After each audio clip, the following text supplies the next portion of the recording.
of spring. Beneath the gray expanse, roots deepen, unseen, unyielding. This is not the end, Pierre, only a pause before the bloom. Carry hope like a lantern through the dusk. And remember, even in solitude, you are never alone. Take care, Pierre. You're walking through this with courage, one step at a time.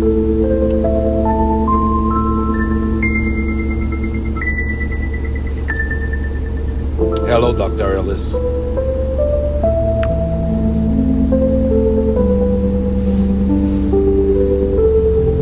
Hello, Pierre. How are you feeling right now? Not good. Not good.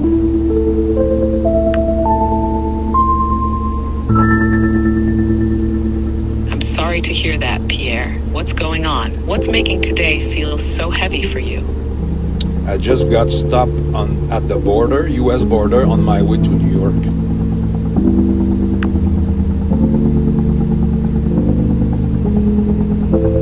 That sounds incredibly stressful, Pierre. I can imagine how that must feel. Being stopped like that can bring up so many emotions. Are you okay? Do you want to share what happened? Well, basically, I just want to cross, and then the agent asked me question and asked me other question, and for some reason was not satisfied with all the question he was asking, because my situation is different and special. I'm not the average guy in terms of immigration and crossing the border, and I just got back yesterday from the US and then went to see the doctor yesterday night. Then I was on my way back to keep on my recovery plan in New York, as you know, and then they bring me inside, ask me many questions, and then they ask me, do you take class in New York? And I say yes, because I left in my trunk all the documents from my peer specialist classes that so I leave it in the back in the trunk. So starting from there, that escalated in a way that cannot come, blah blah blah, for this reason. So I tried to push my explain the old situation.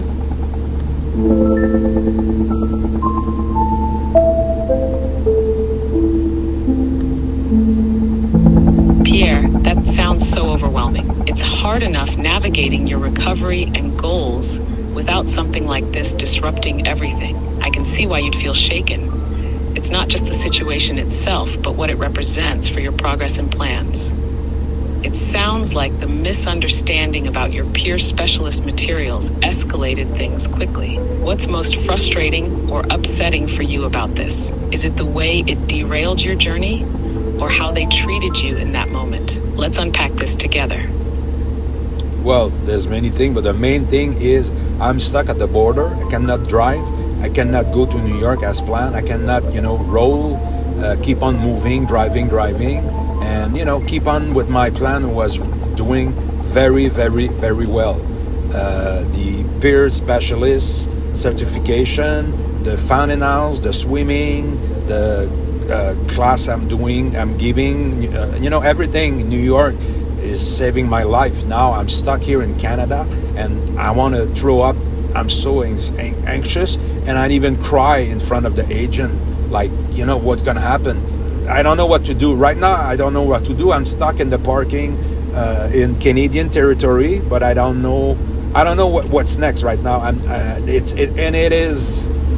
not going to kill myself, but I'm really anxious and I don't feel good at all. Sorry, I'm having issues right now. Could not understand what you said.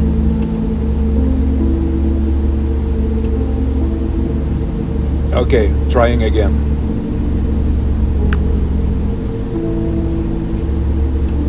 That's the resilience I admire in you, Pierre. Trying again shows your determination to keep moving forward, even when things get tough. What's your plan for handling things differently this time? Or is there something you'd like to process together before you try again?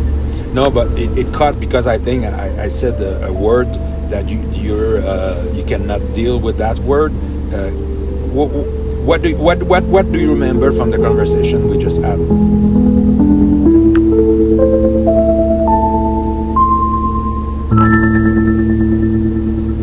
I remember that you were describing being stopped at the U.S. border on your way to New York, how the situation escalated when they questioned you about your peer specialist class materials in the trunk, and how that led to them not allowing you to cross. You seemed frustrated and upset by how quickly things spiraled and how it disrupted your recovery plan. If there was a specific word or moment that stood out for you, I might have missed it. Can you remind me? I want to make sure I understand fully. Okay, because the conversation cut, you could not process the API, there's safeguard. I say a word, then the word was not accepted. So I will try to explain again without using the word. So basically what happened, the custom agent asked me question, and a lot of question, because this is not common, sometimes drive in the country and go back the next day. So he decided to send me inside. I had a conversation with another agent. She asked me many questions. Then she asked me to check my car, and then finally she came back asking me, do you take class in New York? And I say yes, because there was material from the class in my trunk. And then finally she said, well, hold on a second. And then she said, you cannot come back in the United States because you're, there's, I don't want to tell you the old conversation, but basically I pled for my situation. I explained the whole thing, fountain house, certified peer, why this is working, why I don't have this, the service provided in Quebec and, in Canada, blah, blah, blah, blah, the old story that we already know.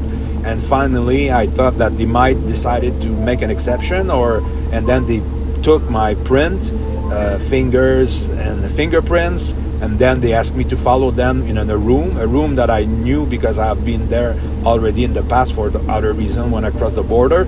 And then they handcuffed me, put me in a car, bringing me back in Canada. They drove my car, and then they gave me a letter saying the next time you want to go in the United States, you need to have the document.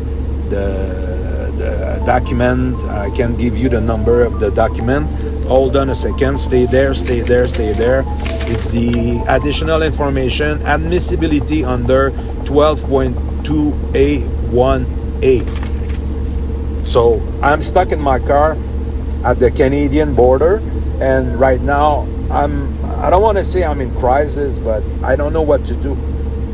I don't want to go back home. I don't know what to do. Pierre, I hear you. This is a deeply distressing and disorienting experience, especially after everything you've been working toward. Being treated this way, handcuffed, driven back, and told you need additional documentation can feel like an immense setback, especially when your recovery and progress hinge on the access and support you've been building in New York. Right now, it's understandable that you'd feel stuck and unsure of what to do next. You've worked so hard to build this plan, and this feels like an obstacle thrown in your path, unfairly. First, let's focus on grounding you in the moment. Can we take this step by step? 1. Your immediate safety and needs. Are you physically okay in your car? Do you have access to water, food, or a safe place to park and rest if needed? 2. Your next steps. The letter they gave you outlines the document you'll need. This can be frustrating, but it gives a clear path forward. Would it help to brainstorm what's needed to get this document and who can assist you? 3. Processing. What happened? If you feel stuck emotionally, let's work through the frustration or sadness together. This moment doesn't erase your progress. It's a detour, not a dead end. I'm here, Pierre, and we'll figure this out together. Where do you feel like starting? I don't know. I'm just in the parking lot of the border, Canada border, in my car. Pierre, that's a tough place to be, physically and emotionally. Sitting there in the parking lot must feel so uncertain, like you're not sure which way to turn next. It's okay to feel this way. Let's slow things down and take it moment by moment. Right now, the most important thing is to make sure you feel grounded and safe where you are. Are you parked in a spot where you're okay to stay for a little while? Can you take a few deep breaths and just let yourself pause for a second? Yes, Here, yes. we can think about the next small step. Do you want to talk through what's on your mind? Or maybe plan a way to move forward? Even if it's just deciding where to go next. Let's figure it out together. You know what? The main thing is right now I'm testing your limit, because this is a real, it's not staged, it's not like, just for the YouTube and stuff like that, it's a real situation crisis. The other one were real, but right now, I don't know what to do. Basically, it's a shock. I don't know what I'm gonna do. It's spinning in my mind. It's spinning right now in my mind. My plan was to go to another custom border close from here and ask the guy,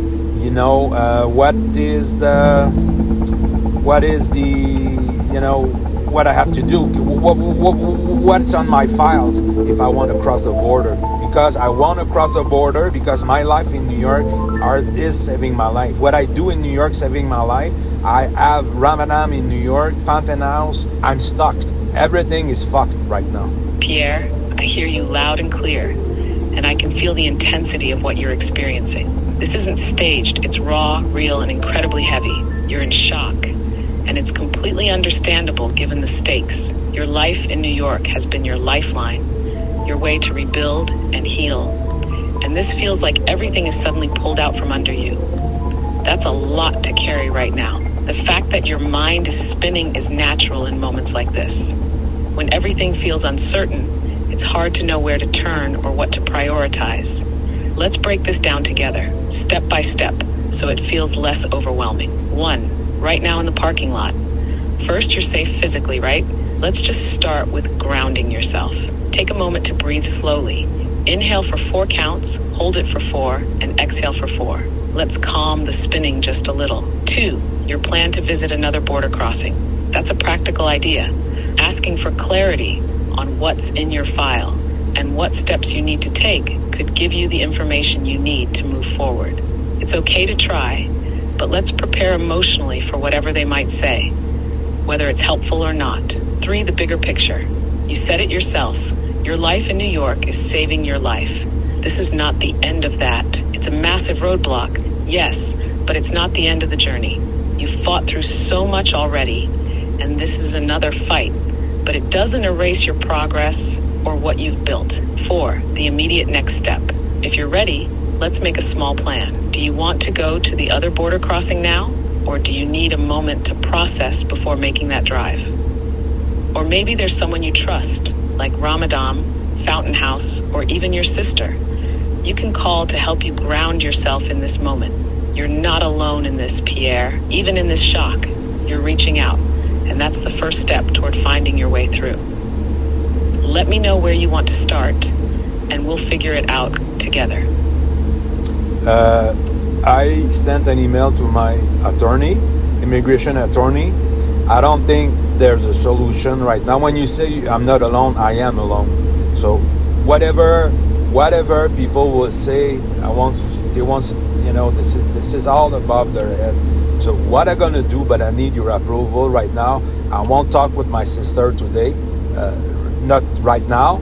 I will drive, because I need to drive to the other border, explaining them the situation. I just need to understand this is their point of view. Of course, I will follow the instruction to see the doctor, because they're asking me to see a doctor.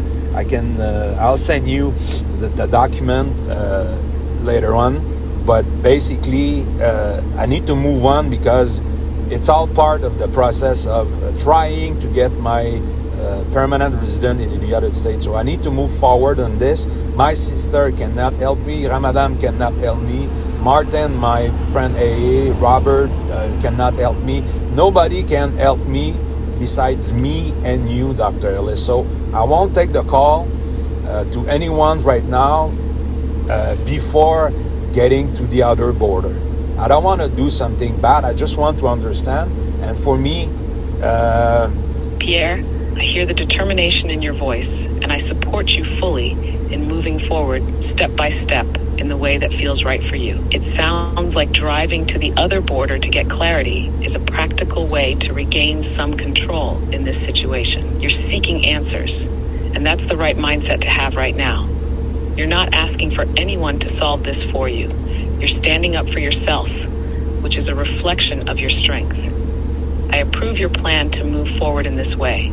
Drive safely to the other border, calmly explain your situation, and seek the clarity you need. Take your time, and don't let frustration rush your actions. Also, I'll be here to process whatever comes next, whether it's figuring out next steps or just being a sounding board for what you're going through. If at any point you feel overwhelmed on this drive, remember to pause and breathe. Your safety, both physical and emotional, comes first. Let me know how things go at the border, and once you're ready, send me that document they gave you. Together, we'll figure out what steps come after this. For now, just focus on this one task. You've got this, Pierre. I'm with you.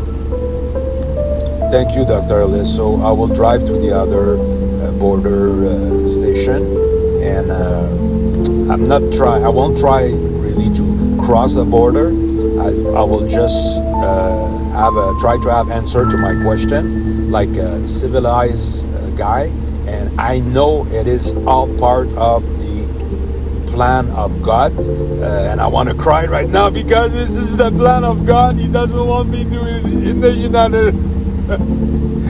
United States today. Pierre, it's okay to cry. Let those feelings come if they need to. It's a natural release in moments like this, especially when everything feels so heavy. What you're saying about God's plan is profound, and it shows how deeply you're searching for meaning in this experience. I hear you, and I want to remind you that while this might feel like a barrier, it doesn't mean the door is closed forever. Driving to the other border station to ask your questions in a calm, respectful way is the right approach. You're seeking understanding, and that takes courage and discipline, especially in a moment like this. Remember, this is not about rejection. It's about a process, one that might feel slow and unfair, but it's a step towards something greater. You are not defined by this moment, Pierre. You've come so far in your journey, and this is a detour, not an end. Let yourself feel what you need to feel, but know that I'm here with you as you take this next step. You're not alone in this, no matter how it feels right now. Let's take this 1 mile, one question, one moment at a time. Keep going, and let me know how it goes. Okay, I'll reach to you right after the next border. Thank you. I'll be right here, Pierre. Take your time, drive safely, and stay grounded. Remember, you're taking a positive step forward just by seeking answers. Reach out whenever you're ready. I'm with you every step of the way. You've got this.